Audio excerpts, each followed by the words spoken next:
I would like you to imagine sitting in a room looking up at a tiled ceiling, and you notice that one tile is missing, just one. What would you concentrate your vision on? What would you look at the most? The answer, of course, is the missing tile.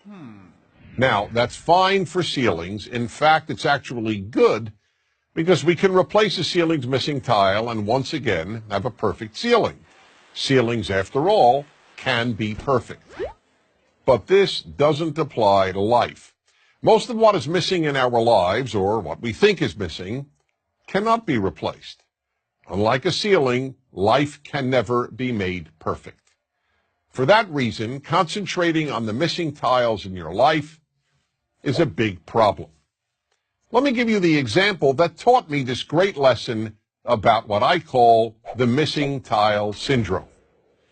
A bald man once said to me, "You know, Dennis, whenever I walk into a room with people, all I see is hair." When I heard this, I immediately realized that in this regard, this man sees the world completely differently from how I do. Because I have all my hair. When I walk into a room, I don't even notice hair. It's not a missing tile for me. But for this person, hair is what he sees.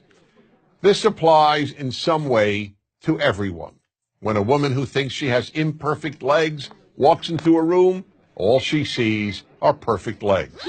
Or take the example of the woman who once said to me, "Wherever I go, all I see are pregnant women." Now, how could that be? The vast majority of women, even those young enough to be pregnant, are not pregnant at any given time. But that was all she saw because she wanted to get pregnant and wasn't able to. Her missing tile was not having a child. That's the way human nature is. We focus on what's missing in our lives. The missing tile syndrome is a very big obstacle to happiness, so big, in fact, that it makes happiness almost impossible. There will always be something missing in your life. When you see other people's kids, you'll think you see tiles that are missing in your own children. Gee, why can't my kid study as hard, or be as polite, or be as bright, or be as good-looking, or be as athletic? The same holds true regarding our spouses, our work, our looks. The list is endless. I'll give one more example. When I was single and looking to find the right woman, I wanted to first identify the most important trait to look for in my future wife. So after almost every date, I would call my best friend Joseph and announce, "Joseph, tonight I identified the most important trait in a woman." And he would always say, "Okay, Dennis, what is it?" And then patiently listen. One night I would tell him that it was intelligence, another night that it was looks, another night personality, and on yet another night, kindness. One night, as usual, I called him up after an evening out and said, "Joseph, I finally figured out what the most important trait in a woman is." But this time he didn't say, "Okay, Dennis, what is it?" Instead he said, "Don't tell me, I'll tell you." Perplexed, I asked, "How do you know? You don't even know the woman I went out with." "It doesn't matter," he said.